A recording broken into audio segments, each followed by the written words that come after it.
Pension সহিত মহঙ্গা ভত্তা আমার দাবি সর্বনিম্ন 9000 পেনশন সহিত মহঙ্গা ভত্তা আমার দাবি ন্যায্য দাবি সরকার তুমি মানি নিও আমার দাবি ন্যায্য দাবি সরকার তুমি মানি নিও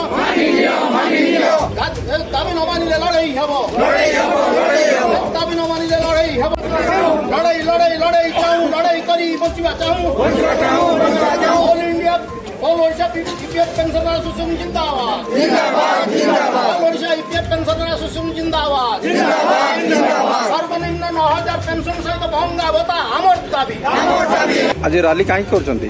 ଆଜି ଆମର ଇପିଏଫ୍ ପେନ୍ସନ୍ ଆସୋସିଏସନ୍ ଅଲ୍ ଓଡ଼ିଶାର ଡାକରାରେ ପ୍ରତ୍ୟେକ ଜିଲ୍ଲାରେ କେବଳ ଏଇଠି ନୁହଁ ସାରା ଭାରତ ବର୍ଷରେ ସାରା ଓଡ଼ିଶାରେ ପ୍ରତ୍ୟେକ ଆମର ଇପିଏଫ୍ ପେନ୍ସନ୍ ଅଫିସ୍ ଯେଉଁଠି ଅଛି ସମସ୍ତଙ୍କୁ ସବୁଠି ଆମର ଗଣଧାରଣା ଏବଂ ଆନ୍ଦୋଳନ ଚାଲିଛି ଆମର ତିନିଟା ଦାବି ପାଇছে। ଏକରେ ହେଉଛି ଆମର ସର୍ବନିମ୍ନ 9000 ଟଙ୍କା ଯେଉଁଟା ଆପଣଙ୍କର ସୁପ୍ରିମକୋର୍ଟ ଯେଉଁଟା ଦେଇଛି ସର୍ବନିମ୍ନ 9000 ଟଙ୍କା ଆମେ ଦାବି କରୁଛୁ ସର୍ବନିମ୍ନ 9000 ଟଙ୍କା ପେନ୍ସନ୍ ଦେବାକୁ ଆମର ଇଏ ହେଉଛି ପ୍ରଥମ ମହଙ୍ଗା ଭତ୍ତା ସହ। ଆଉ ଦ୍ୱିତୀୟରେ ଆମର ଯେଉଁ ବିଜୁ ସ୍ୱାସ୍ଥ୍ୟ କଲ୍ୟାଣ ଆଉ କେନ୍ଦ୍ରର ଯେଉଁ ସ୍ୱାସ୍ଥ୍ୟ ବ୍ୟବସ୍ଥା ଅଛି ସେଥିରେ ଆମକୁ ସାମିଲ କରାଯାଉ। ଏମିତି ବିଭିନ୍ନ ପ୍ରକାର ଆମର ଆଜି ଯେଉଁ ଆନ୍ଦୋଳନ କରୁଛୁ ନିଜର ପେଟ ପଟଣ ପାଇଁ ଦୀର୍ଘଦିନ 25-30 ବର୍ଷ ଆମେ ସମାଜରେ ବିଭିନ୍ନ ରାଷ୍ଟ୍ରାୟତ୍ତ ସଂସ୍ଥାରେ ବିଭିନ୍ନ କର୍ପୋରେସନରେ ଆମେ ଖଟି ରକ୍ତକୁ ନିଗାଡ଼ି ଦେଇଛୁ କିନ୍ତୁ ସରକାର ଆଜି ପର୍ଯ୍ୟନ୍ତ ଆମ କଥା ଶୁଣୁନାହାନ୍ତି। 800 ଟଙ୍କାରୁ ସର୍ବନିମ୍ନ 1000 ଟଙ୍କା ଭିତରେ 300ରୁ ସର୍ବନିମ୍ନ 3000 ଟଙ୍କା ଭିତରେ ଆମକୁ ପେନ୍ସନ୍ ଦେଉଛନ୍ତି। ବର୍ତ୍ତମାନ ଯେଉଁ ଆମର ଯେଉଁ ମହଙ୍ଗା ଦର ରାଜ୍ୟରେ ଆଉ କେନ୍ଦ୍ରରେ ଜଣେ ଶ୍ରମିକ ଚଳିବ କେମିତି? 30 ବର୍ଷ ହେଲା ଆଜି ଆମେ ଲଗାତାର ଭାବେ ଆନ୍ଦୋଳନ କରିକି ଆମେ ସର୍ବନିମ୍ନ ମାତ୍ର ଅତି ଦୟାରେ ଅତି ଅନୁକମ୍ପାରେ ଯେମିତି ଗୋଟେ ଅତି ଉପାଭିକ୍ଷାରେ ଆମକୁ ଦେଇଛନ୍ତି 800 ଟଙ୍କା 300 ଟଙ୍କା 1000 ଟଙ୍କା।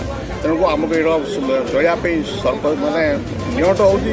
ଆଜି ଆମେ କେନ୍ଦ୍ର ସରକାରଙ୍କ ପାଖରେ ଦାବି କରୁଛୁ କେନ୍ଦ୍ର ଯେଉଁ ସ୍ୱାସ୍ଥ୍ୟ କଲ୍ୟାଣ ଯୋଜନା ଅଛି ଆମକୁ ସେଇଥିରେ ସାମିଲ କରାଯାଉ।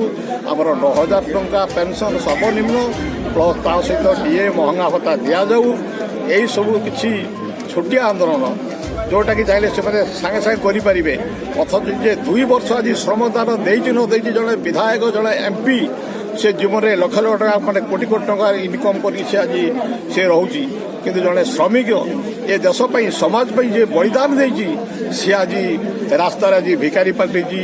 800 ଟଙ୍କା 300 ଟଙ୍କା ଏସବୁ କ'ଣ ଇଏ ଭିକ୍ଷା ନା ତାଙ୍କର କରୁଣା ନା ତାଙ୍କର ଦୟା?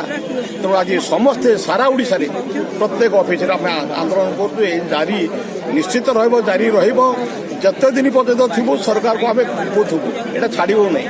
ଏହାପରେ ଆମର ଆଦିବାସୀ ଘେରାଉ ଅଛି ଗଭର୍ଣ୍ଣର ହାଉସ୍ ଘେରାଉ ଅଛି ତା ପରବର୍ତ୍ତୀ ହେଉଛି ଦିଲ୍ଲୀ ଦରବାରରେ ଆମେ ଘେରାଉ କରିବୁ। ଇଏ ହେଉଛି ଆମର ସ୍ଥିର ନିଶ୍ଚିତ ଆଜିକାର ସମସ୍ତ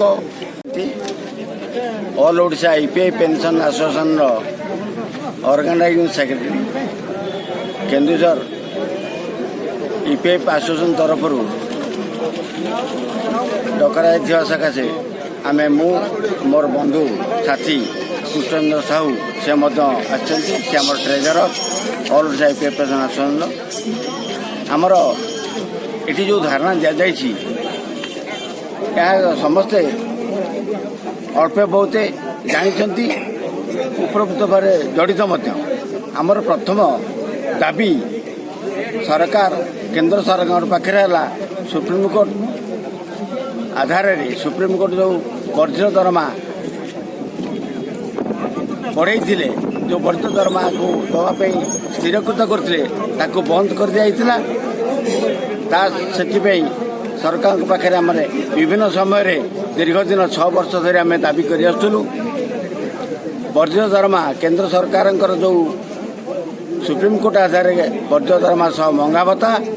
ଦ୍ୱିତୀୟ ଦାବି ହେଲା ମିନିମମ୍ ପେନ୍ସନ୍ 9000 ଟଙ୍କାକୁ ବୃଦ୍ଧି କରିବା।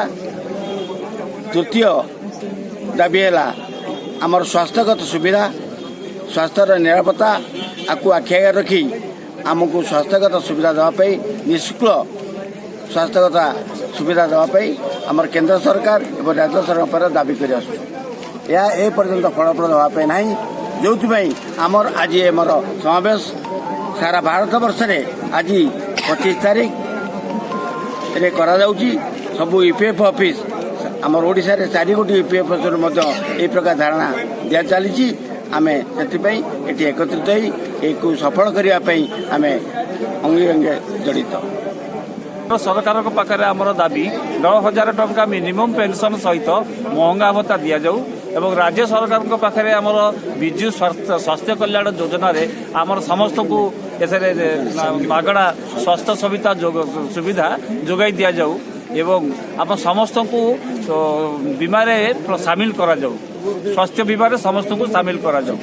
आमर सुप्रीम कोर्ट जो निष्पत्ति देइचंती आगुर जो निष्पत्ति आम फेवर रे देइथिले ताको वर्तमान से चापिक रखा जाइछि ईपीएफओ ऑफिस वाला ताको से माने आम विरुद्ध रे पैसा खर्च करके लड़िकी आमर न्याय्य दाबीटा को चापिक रखिछंती सेटा को सुप्रीम कोर्ट रे कार्यकारी शीघ्र करा जाऊ। आम पाखे जेते कर्मचारी थिले ए जो आमर सरकार को अधीन रे जेते आम एई संस्थार सब कर्मचारी थिले सेतुरु केते लुडे लोक डेथ हो गलानी माँ मैंने ये खरारे आसिकी आम पाखे बर्तमान ये जो धारणा प्रोग्राम रे आम जीवन विकल माँ मैंने आसिकी आम पाखे ये धारणा देते तेणु सरकार जानते आमर दाबी आमर यहाँ न्याय्य दाबी आमर यहाँ निश्चित पाइबार योग्य तेणु आमको यही प्रकार हैरान हरकत करी दिन गढ़े चलते तेणु से कि आम आज ये धारणा प्रोग्राम केउंझर ईपीएफओ ऑफिस आगे कर मेमोरांडम दबू दाबी न मानले लड़ाई हब रास्ता घाट रे निया चलिब